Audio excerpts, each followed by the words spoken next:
Et donc, si je le remets en alignement avec cette échelle-là, on va se rendre compte que sur les 3 premiers niveaux, c'est-à-dire lorsqu'on est dans les besoins, en réaction, un petit peu d'appropriation, on est plutôt dans la situation où on est encore en train de trouver ces mots. Et lorsqu'on va l'avoir trouvé, c'est-à-dire qu'on va être en mesure d'exprimer cette raison d'être, ben, le chemin qu'il nous reste à faire, c'est de pouvoir en faire bénéficier les autres. Et c'est là où on va rentrer dans l'impact. Parce que c'est là où on va pouvoir donner à la société, en général, et je ne parle pas d'entreprise, et de pouvoir faire en sorte que l'écosystème, l'environnement puisse aussi bénéficier de notre don et de notre raison d'être. Donc, dit autrement, ça serait apprendre qui nous sommes, et puis apprendre à vivre. C'est une façon de pouvoir l'exprimer différemment. Mais on voit bien que le point charnière il est ici, et c'est à partir de là que l'on va vraiment pouvoir parler. Et lorsqu'on est dans l'impact, tout le monde suit. C'est-à-dire quand on embarque les collaborateurs, ils ont vraiment envie d'elle. Et donc peut-être avant de vous parler de celui-ci, est-ce que vous avez entendu parler de la manif parce que je vais prendre l'exemple pour l'illustrer, parce que je ne pouvais pas forcément le trouver parmi les entreprises un petit peu traditionnelles. Vous diriez qu'elle se situe à quel niveau sur cette échelle?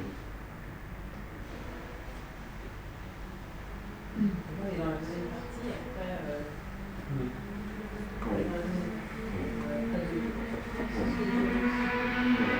En fait, elle est un chemin, en fait, la manif. Bon, c'est une entreprise qui a défini sa raison d'être, mais qui a aussi réfléchi à la façon de pouvoir travailler son impact. Et il y a eu une décision qui a eu beaucoup de résonance pendant le Covid.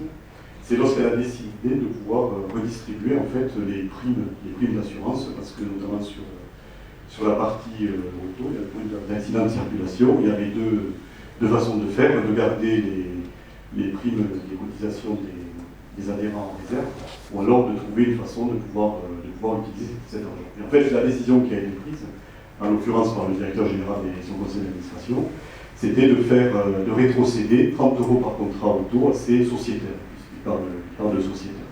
Alors ces 30 €, ils avaient le choix, soit ils pouvaient réembaucher cet argent, ou soit ils pouvaient décider de l'investir dans des organisations à but de solidarité. Donc ils avaient fléché sur 3 types d'organisations, l'aide aux soignants, le soutien à la recherche fondamentale et l'aide au plus démunis. Donc vous voyez bien que la décision qui a été prise, elle a été prise au nom de la raison d'être de l'entreprise, hein, c'est l'attention sincère portée à l'autre et au monde. Bon.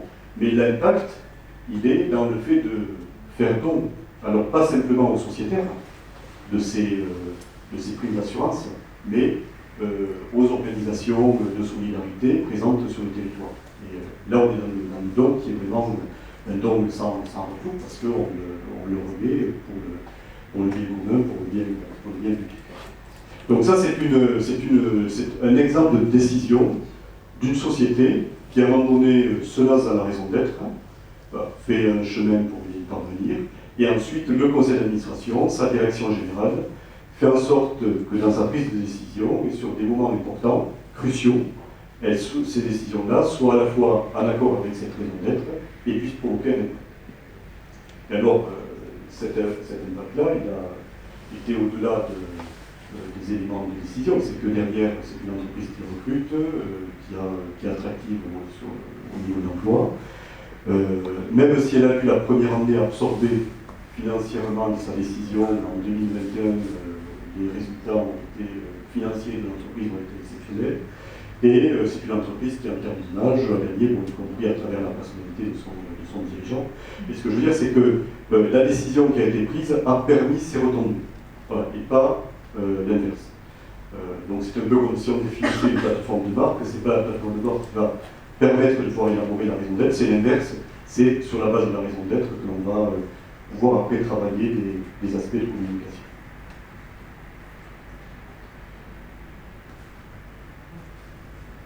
Voilà, donc je vais peut-être m'arrêter sur cet exemple du don, parce que ça peut peut-être vous interroger. Pour vous, en tant que dirigeant, en tant qu'entrepreneur, ou en tant que membre de l'entreprise, finalement, où est-ce que vous en êtes à la fois de cette réflexion-là, quelle pourrait-il être, et voilà, quel est le sens qu'il pourrait y avoir ensuite avec votre entreprise. En tous les cas, c'est déjà une première marche pour s'intéresser à la raison d'être et rentrer après dans un processus plus opérationnel d'élaboration. Voilà, donc je vais m'arrêter là sur la présentation, et puis voilà, de façon à ce qui est, voilà, si vous le souhaitez, qu'on échange. Un grand merci, hein. C'est vraiment intéressant. Merci. Donc merci Eric, je pense que c'était très nourrissant de t'entendre. C'est une initiative du club jeune entrepreneur du MEDEF 92. Ça nous semble fondamental, en fait, de sortir des idées préconçues que les entreprises sont là pour faire bénéfice. C'était une vision peut-être des années 60-70. On est convaincu qu'on est là pour aider notre société à se transformer. Et on est convaincu que parce qu'on a un accès direct à nos collaborateurs, parce qu'on a aussi des moyens, parce qu'on a une capacité de fédérer et d'engager directement sans passer par les sphères sociales et politiques complexes et qui a un circuit de décision potentiellement lent, on peut accélérer les choses. Et ça nous semble important de prendre le temps de réfléchir à sa raison d'être et de la mettre en valeur.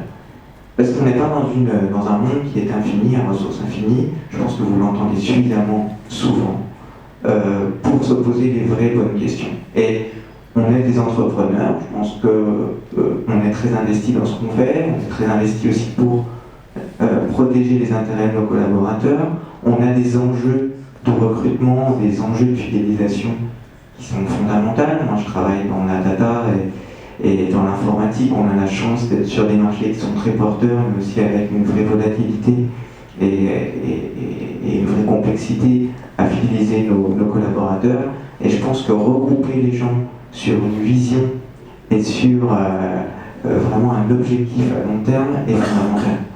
On en parle beaucoup dans la sphère politique avec les élections présidentielles aussi, avec une nécessité de donner une vision aux Français de pourquoi ils sont là et de pourquoi ils adhèrent à un projet. Je pense que c'est exactement la même chose pour une entreprise. Les entreprises, elles doivent donner un projet et donner l'envie à leurs collaborateurs d'y adhérer. Et c'est ce qui va aussi nous permettre quelque part de collaborer au mieux vivre ensemble et à donner pour faire en sorte que, avec un peu de chance, nos enfants et petits-enfants aient encore quelque chose qui vont leur permettre de vivre dans des situations raisonnablement confortables. Donc c'est un des axes de travail qu'on avait sur le groupe de travail, qu'on veut partager avec vous, parce que voilà, je pense qu'il faut vraiment communiquer sur le fait que les entreprises sont aussi là, en première ligne, pour aider à la transformation de notre société humaine, de par nos ressources, de par notre énergie et de par nos raisons d'être. Voilà. Donc merci encore Eric pour cette explication. Puis je vous donne la main parce que je voulais juste faire ce petit briefing pour mais pourquoi le MEDEF fait un truc comme ça, c'est dingue. Ben non, c'est pas dingue, c'est aussi des vrais objectifs et une nouvelle force vive du MEDEF qui veut montrer qu'on est aussi là pour agir pour le bien commun. Donc merci beaucoup Eric, et puis à vos questions, et le débat ne fait que commencer, donc allez-y, emparez-vous des micros pour échanger avec Eric.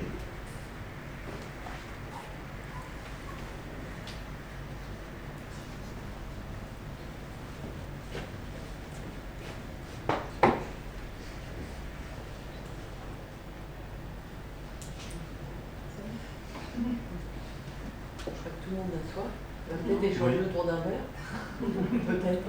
Moi aussi, j'avais une question quand même de lancer les passants. Moi, en fait, c'est pas évident. Déjà, c'était pas évident d'être sur le premier modèle, valeur, mission, vision. C'est pas toujours évident quand on crée une entreprise. On est déjà une petite entreprise, on grandit. D'abord, ça évolue aussi, souvent au fil du temps. Donc, c'était déjà pas évident ce travail-là. Et quand je vois les exemples que vous avez montrés, de très grandes entreprises très structurées, effectivement, vous avez parlé de la dimension marketing. Comment on fait pour éviter l'écueil du marketing, justement, parce que de faire en sorte que ce soit vraiment quelque chose de sincère. Moi, c'est ça qui m'inquiète dans certains exemples. Le ressourcer le monde. Il m'inquiète, c'est trop marketing en fait. J'ai l'impression qu'on m'envoie un message, une jolie image du final, mais que je n'ai pas forcément le retrouver. Oui, alors c'est toute la question de ce qu'on met derrière les mots. Et là, bon, lorsqu'on parle de la vigilance des jeunes diplômés, eux, ils sont vraiment très sensibles par rapport à ce que vous dites. Est-ce que c'est du concret, est-ce que c'est sincère ou est-ce que c'est du greenwashing? Et le greenwashing, c'est ça, c'est que j'élabore un discours, j'élabore un slogan, cette raison d'être, elle devient un élément de communication, et c'est pas des façades. Bon, j'ai rien contre McDo, mais c'est je change le logo, je le mets vert, je mets des visuels verts, et voilà, et je m'inscris dans ce mouvement qui est celui de la responsabilité sociale et environnementale. Mais est-ce que pour autant, derrière, il y a des choses qui changent? Alors, il y a peut-être des engagements qui sont pris, il y a peut-être des... parce que c'est... derrière, qu'est-ce qu'on va y trouver sur voilà. Alors, le travail aussi qui est à réaliser, c'est est-ce que je vais élaborer ma raison d'être sur les aspects de communication? Ça fait partie de certaines entreprises qui prennent cette option-là. Est-ce que je vais en profiter pour faire un travail beaucoup plus en profondeur? Et donc je vais plutôt travailler sur des éléments qui sont liés à l'identité. Voilà. Et puis, cette raison d'être, qu'est-ce que je veux en faire? Voilà. Est-ce que je veux derrière y prendre des engagements, c'est-à-dire des engagements auxquels je vais me référer? Est-ce que je le fais parce que c'est tendance et ça me permet de pouvoir être dans le flot actuel de ces définitions de raison d'être? Ou est-ce que j'ai vraiment un projet? Là, c'est l'exemple que je viens de donner, en me disant, ok, je vais le faire, ok, la loi le permet, ça permet d'aller plus loin, mais peut-être qu'il ne fallait pas forcément une loi, on peut aussi le faire sans qu'il y ait cette loi qui soit là, mais parce que j'ai vraiment l'ambition, la volonté, comme le disait Jean-Yves, de pouvoir m'inscrire mon entreprise dans les années à venir pour les autres, pour les enfants. Et là, à ce moment-là, on peut rentrer certainement dans un processus qui est beaucoup plus sincère, authentique. Je pense que ça va se mesurer dans la mesure, justement, et dans l'incarnation de ta raison d'être, parce que si tu fais pour le marketing, ça va marcher un an, puis quelques mois, puis ça va s'oublier. Oui. Si on met un organisme de gouvernance et de mesure qui va permettre de révéler au fur et à mesure comment tu avances dans ta raison d'être. Justement, on a bien un organisme qui mesure Great Place to Work, ça va peut-être avoir justement la même chose, mais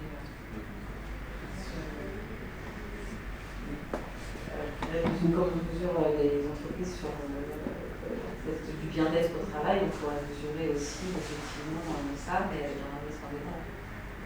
Alors, la mesure elle est en place. Alors, Great Place to Work est un mauvais exemple parce qu'on les paye pour qu'ils mettent une note. Donc, moi je trouve que c'est assez détestable, mais c'est une dérive. Il y a aussi des activités à l'échelle européenne qui sont là pour mettre en place une grille d'évaluation des entreprises non financières. Donc aujourd'hui, tu prévois des bilans qui te donnent un résultat purement financier. Il y a aussi maintenant des évaluations ESG, donc une comptabilité extra-financière qui a été en train d'être mise en place, qui va s'imposer dans les années qui viennent à toutes les entreprises d'une certaine taille.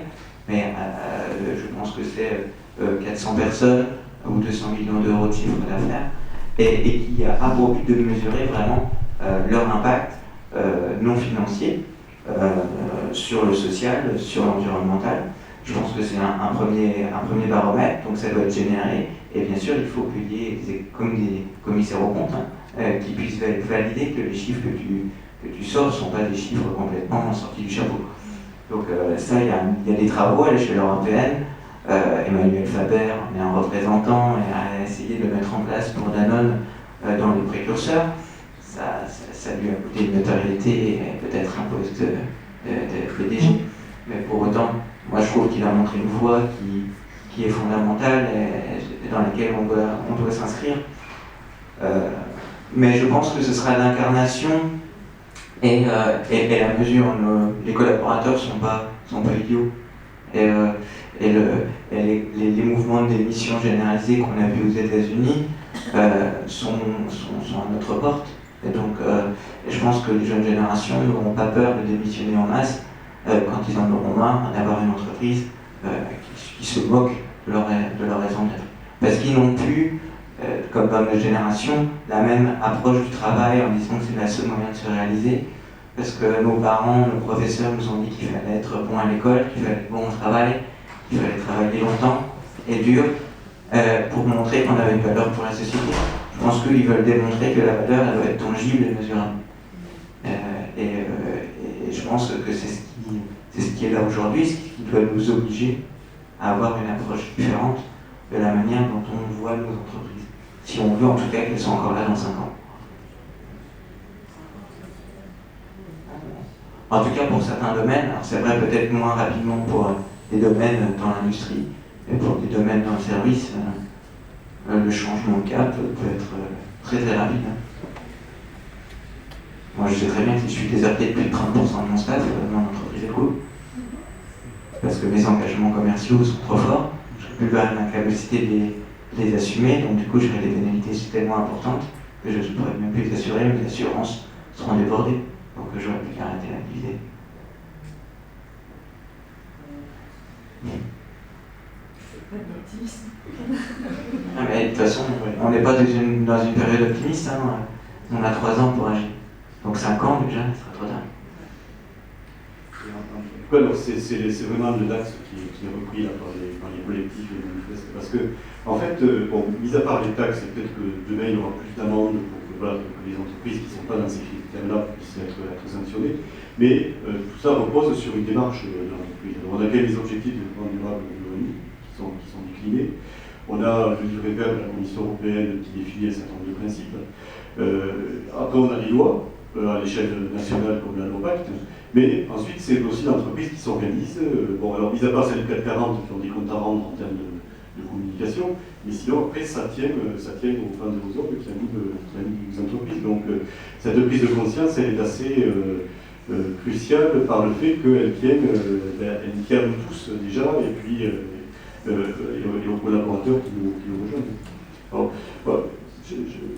J'avais écrit ce livre qui est La raison d'être authentique, qui est issu des travaux de recherche. Alors, c'est pas pour s'en remplir le soir parce que ça reste des travaux de chercheurs, mais c'était pour essayer de pouvoir faire aussi la distinction entre ces éléments un peu artificiels et puis des choses un petit peu plus profondes. Ça tient aussi à la façon dont on voit l'entreprise. Voilà, est-ce que c'est vraiment une entreprise qui est animée par des humains et à laquelle on peut associer un certain nombre de comportements, notamment par rapport à cette identité, à la singularité. Mais vous pouvez aussi avoir des personnes qui vont dire non, mais l'entreprise, c'est pas son rôle, c'est pas voilà, on est là pour faire plutôt de compter des choses à la fin et on ne peut pas la considérer dans cet ordre-là. Mais ce qui est intéressant dans le montage de cette loi, c'est qu'elle venait quand même mettre cette notion de raison d'être sur l'entreprise. Ça a permis quand même de mettre un certain nombre de personnes d'accord sur le fait qu'en étant dans l'entreprise, même si on peut se dire l'entreprise est fictive, parce qu'en fait, l'entreprise, c'est avant tout le projet collectif, le projet d'entreprise, donc c'est les collaborateurs qui la composent, et finalement, dans l'entreprise, on a un lien contractuel, mais donc ça remet quand même l'entreprise dans cette notion de collectif et de pouvoir agir, et d'avoir une capacité d'action vis-à-vis de la collectivité.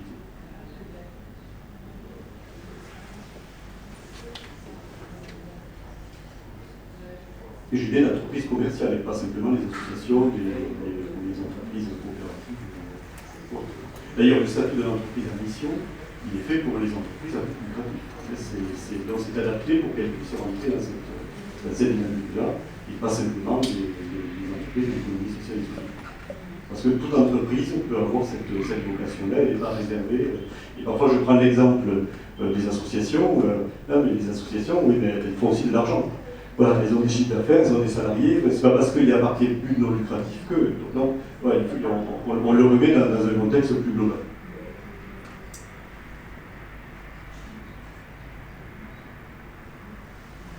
J'aimerais juste interroger cette notion de 3 ans que vous avez évoquée, 3 ans, 5 ans, pourquoi? Je base sur les rapports du GIEC sur ce qui reste à faire afin de ne plus pouvoir être capable de respecter les plus 1,5 degrés de réchauffement climatique. Et aujourd'hui, il nous reste 3 ans pour agir d'une manière forte pour rester dans les objectifs que les accords de Paris s'étaient donnés. 5 ans, c'était un chiffre que j'ai sorti de mon chapeau, même pour donner la vitesse à laquelle, je pense que c'est beaucoup plus rapide que ça, hein, sur l'échelle en tout cas du service et des consultants. Si aujourd'hui il y a un désintérêt ou un désamour des collaborateurs sur leur entreprise, je pense même que ça peut être sous l'année où l'entreprise fermera sa porte. Parce que, comme je le disais, il suffit que j'ai 30 ou 40% de mon effectif qui partent, je peux plus assumer mes contrats, j'arrête, c'est fini. Donc, ça peut être très rapide.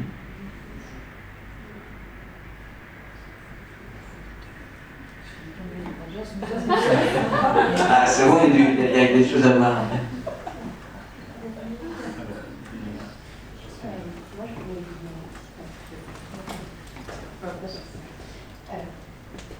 Moi, je voulais vous demander, puisque vous parlez de beaucoup de raisons d'être, etc., est-ce que pour vous, pour un entrepreneur, c'est important d'avoir une raison d'être aussi temporelle, c'est-à-dire de se dire, parce que moi je ne suis pas encore vraiment, voilà, je n'ai pas une entreprise, je suis encore à l'étape de start-up, mais de se dire à cette étape-là, de se dire, attends, je me vois où dans 5 ans? Est-ce que c'est vraiment une base de la raison d'être pour vous, de pouvoir établir ce futur, ou est-ce que c'est quelque chose même de dangereux de trop s'établir dans ce futur-là?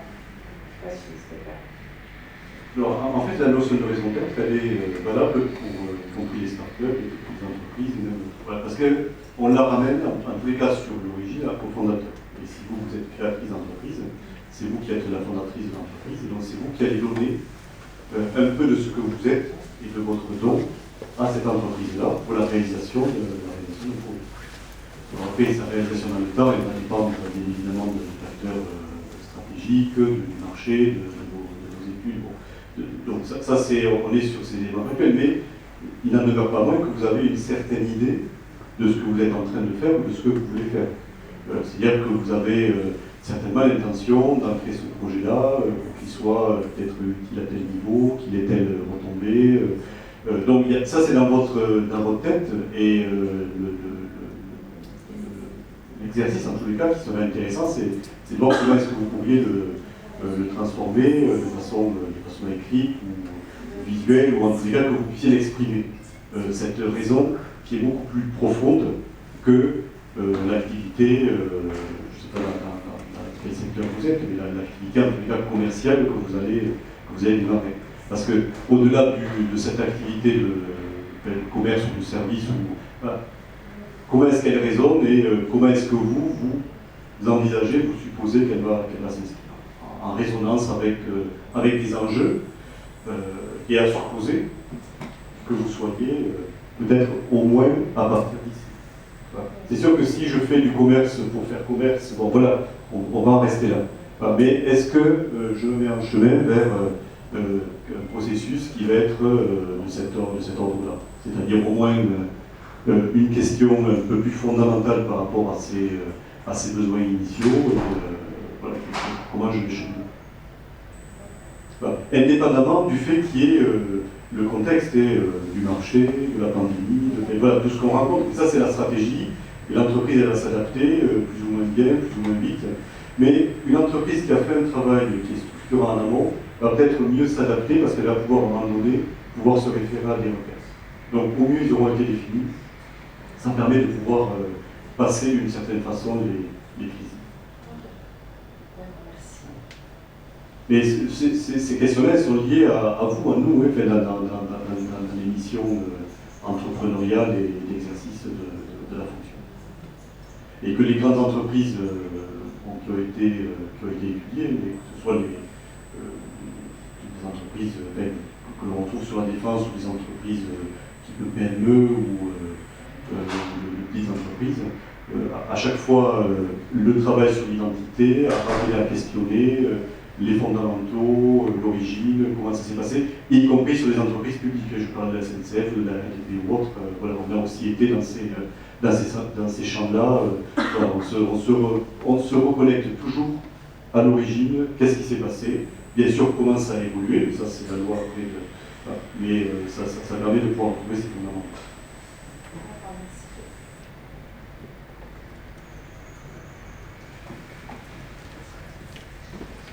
Est-ce que vous pensez avec la généralisation, enfin, le développement un peu plus fort de cette raison d'être et de cette incarnation, on va aussi aider les entreprises à limiter le process qu'on constate quand même assez fortement aujourd'hui, d'ubérisation ou d'individualisation de son rapport au travail, ou de vouloir d'indépendance, de freelancing, etc., en fonction des secteurs d'activité, qui peut être globalement nuisible alors, à court terme, favorable, on va dire, économiquement à la personne qui y va, mais on sait qu'assez rapidement, court terme, moyen terme, finalement nuisible, mais qui va avoir du coup un impact parce que c'est des talents aussi qui sortent d'une entreprise et qui vont nuire à la réalisation des objectifs de l'entreprise.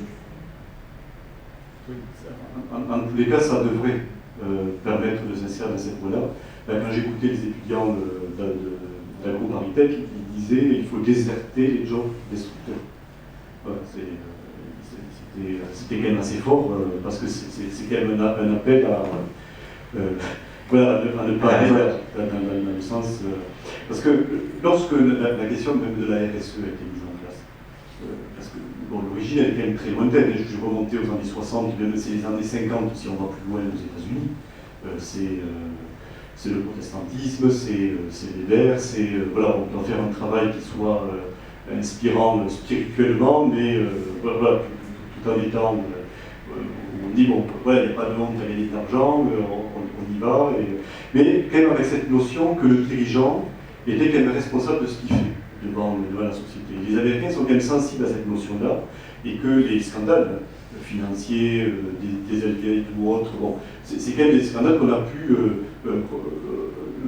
en tous les cas, regarder aux États-Unis ce qui s'est passé, à quel point la population était sensible, non seulement les salariés, mais la population.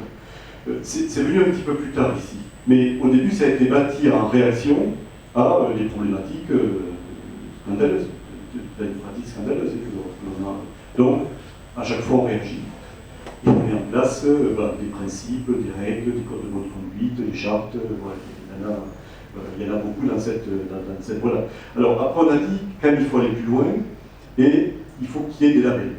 Alors c'est les ISO, voilà, ça permet d'avoir des standards qui sont internationaux et aussi les entreprises qui veulent mettre en place une démarche, elles peuvent s'appuyer sur ces référentiels. C'est audité par des commissions d'experts. On va rentrer dans une normalisation et ça garantit peut-être que, voilà, on ne retournera pas dans ces travers. Les labels Bicorp, c'est la même chose, c'est aussi international, ça c'est assez contraignant. Voilà, les entreprises le choisissent pour se dire finalement, il faut quand même qu'il y ait des repères, des éléments qui vont nous permettre de montrer que l'on est là, tout simplement parce qu'on adhère à cette philosophie-là.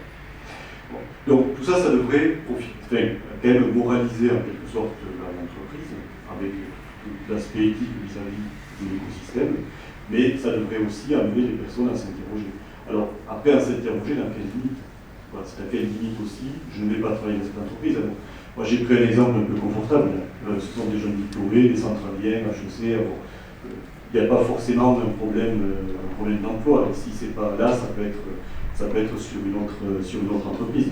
Maintenant, quand on suit le parcours de certains qui prennent quand même des risques, qui s'engagent même à titre militant, syndicat, vous le verrez si vous allez voir ce petit documentaire, voilà, on voit bien que ce sont des jeunes qui s'inscrivent dans une autre voie, et donc des voies aussi qui sont modélisantes pour d'autres. En se disant, finalement, on pourrait peut-être faire autrement, ou exercer tel ou tel métier d'une façon différente, parce qu'ils le font à partir de métiers très concrets, qui sont de la commercialisation c'est pas des petits logements en bois, c'est pas les camping-cars, mais les mobilhomes, ou autres, ce que je cherchais. Bon, voilà. Donc on est quand même sur des éléments de marché, mais qui vont être présentés de façon différente. Voilà, on voit des jeunes diplômés qui vont s'engager sur un plan local, sur un plan municipal, avec un projet. Voilà, ça ne va pas forcément être couronné de succès à chaque fois, mais voilà, il y a quand même cette volonté. Et pour rejoindre un peu la question de Jean-Yves, en fait, c'était comment on fait justement pour rapprocher en fait cette quête de sens de certains diplômés. Moi, j'ai l'exemple de la fille d'une connaissance qui a fait des brillantes études d'architecte et qui a décidé d'aller faire ça, enfin faire des huttes en bois et puis vivre à la campagne, puis il y avait des chèvres, machin, un truc complètement alternatif.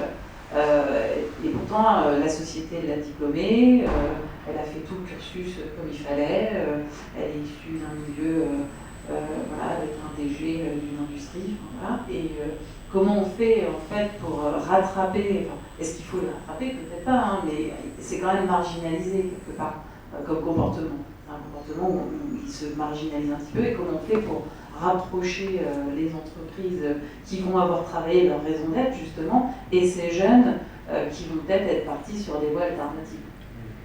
Et nous, ça nous inquiète, hein, je pense. Mais c'est quand même tout le questionnement des dirigeants. J'avais remis cette slide parce que je ne vais pas parler de Danone, mais voilà, Emmanuel Faber, on est quand même plutôt de ce côté-là.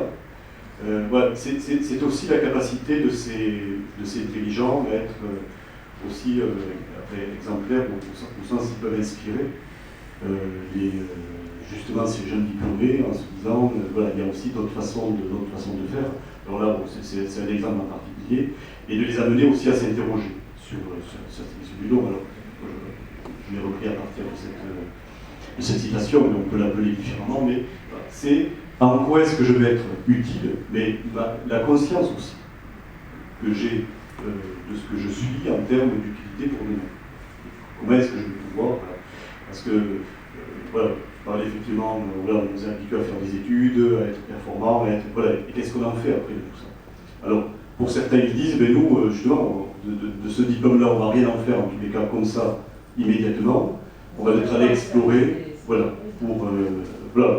Après, il faut voir le chemin que ça va produire, parce qu'on est sur un phénomène qui est récent, 2018, sur le premier manifeste, mais on voit que ça ne s'arrête pas, ça continue.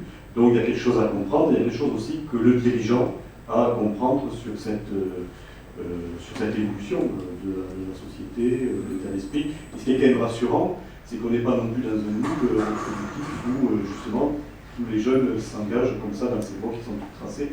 On a quand même certains qui veulent le faire différemment, qui le font savoir.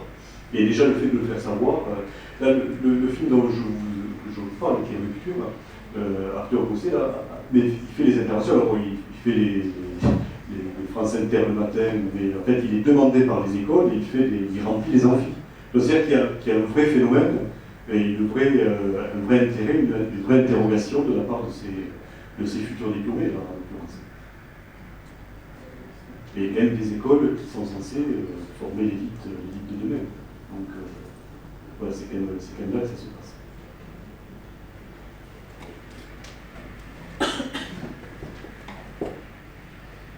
Et je pense que de l'autre côté, il ne faut pas non plus laisser au bord de la route les plus âgés qui, eux, sont quand même conscients qu'il faut qu'ils gardent leur emploi, qu'ils ont besoin de leur salaire, etc. Enfin, il y a un problème aussi générationnel dans cette mise en place.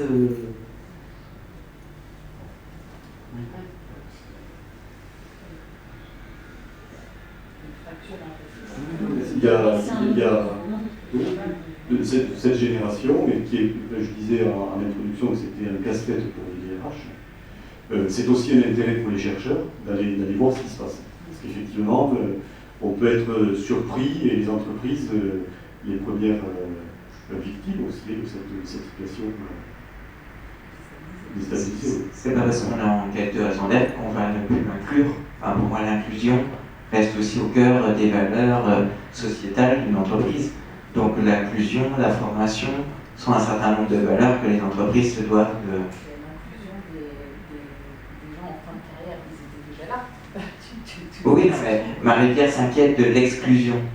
Mais je pense que les entreprises, et je pense qu'elles ont conscience qu'on a besoin du savoir-faire aussi des aînés. Enfin, c'est peut-être plus difficile dans certains cœurs d'activité où c'est très physique et où du coup c'est difficile d'utiliser le savoir-faire, même si je trouve que le compagnonnage peut aussi s'appliquer sur pas mal de professions industrielles. Moi j'ai des amis qui font tout simplement de la soudure, ils disent que les jeunes ne s'intéressent pas à la soudure, donc, alors que c'est fondamental pour les pièces aéronautiques, médicales, parce que ça doit passer par là. Donc il y a un vrai travail d'inclusion, et puis c'est aussi, moi ce que je retiens de ce que tu dis Eric, c'est que c'est du leadership et de l'exemplarité de l'entrepreneur. C'est-à-dire qu'on ne doit pas exiger que de nos politiques d'être exemplaires, on doit aussi exiger de nos entrepreneurs d'être exemplaires. Et on est aussi autour de cette table des entrepreneurs, et notre rôle il est aussi de montrer la lumière et la route, parce qu'on a des capacités, on a déjà un collectif qui est avec nous, on a des capacités financières de par l'entreprise, et puis on a une capacité de réaction quasiment immédiate sur un impact marché. Après, là où une communauté comme le MEDEF peut être intéressante, c'est qu'elle peut vouloir protéger les entreprises avant-gardistes qui seront déjà jetées à l'eau pour lancer la démarche et créer ou sécuriser le fait qu'ils vont être protégés dans les marchés qu'ils vont essayer de gagner. Moi, je trouve que c'est particulièrement inquiétant quand on est une entreprise française et qu'on fait un marché avec un grand du CAC 40 et qui va privilégier une entreprise purement indienne juste parce qu'ils pensent gagner sous 18 mois, hein, parce que c'est un gain court terme, c'est jamais un gain moyen terme, parce que le prix de la ressource indienne est moins cher. Mais en 20 ans d'expérience, j'ai jamais vu un projet à plus de 5 ans ne pas avoir regretté d'être passé sur une délocalisation massive en Inde. Et sauf qu'ils auront tué combien d'entreprises françaises. Donc il y a aussi une responsabilité de tous les acteurs, en commençant par nous-mêmes, de se dire, voilà, quelle décision je prends quand je prends un fournisseur, et pourquoi je le fais. Et être dans une communauté, voilà, comme le MEDEF, on doit aussi pouvoir se dire, comment je vais protéger les initiatives vertueuses des entreprises qui sont dans ma société, la société des hommes qu'on a. Et je pense qu'on doit tourner vers cette action-là. C'est comme ça que collectivement on arrivera à renverser une situation qui est difficile aujourd'hui. Mais l'avantage des entreprises, c'est qu'elles savent se réinventer très rapidement, puisque c'est comme ça qu'elles restent concurrentielles. Donc si par un groupe on se réinvente tous très rapidement, on va réussir à inverser les tendances à plutôt court terme, je pense. Je pense que la difficulté, là où on en est, c'est le pied aux fesses. Et je pense que nos jeunes nous mettent un gros coup de pied aux fesses. Donc maintenant, soit on l'écoute, soit on a mal aux fesses. C'est vrai que sur la partie des seniors, dans le panel des salariés, il y avait tout âge. Tu as été interviewé, que l'intérêt pour la démarche responsabilité environnementale et globale. Et je peux même vous prendre le cas, c'est pas son vrai nom, parce que voilà, c'est le cas d'une femme de 55 ans qui travaille dans une grande banque à la Défense, qui a un bon job, voilà, certainement un très bon salaire, et qui, du jour au lendemain, négocie avec sa direction. Alors elle a pris un congé sabbatique pour ouvrir un tiers-lieu dans une commune en banlieue parisienne et pouvoir faire vivre en fait ses idées autrement, parce qu'elle trouvait que c'était pas suffisamment pris en compte par son entreprise. Et, voilà, donc elle n'avait pas 20 ans, elle en avait 55, donc j'ai quand même l'impression qu'on est face à un phénomène d'ampleur. Après, effectivement, voilà, comment est-ce qu'on passe le pas? Il y a des situations voilà, plus ou moins aussi confortables pour le faire, mais c'est quand même une réalité. Après, la situation privée, elle a été aussi accentuée par le Covid, donc la remise en question, les gens ils se sont mis à réfléchir sur ce monde qui était devenu un peu fou, etc. Et du coup, ils se concentrent sur des valeurs plus supérieures. Je suis désolée, mais on pourrait en parler. On pourrait discuter toute la nuit, mais là, après, on va être obligé de vider les lieux. En tout cas, un grand merci. Merci Eric.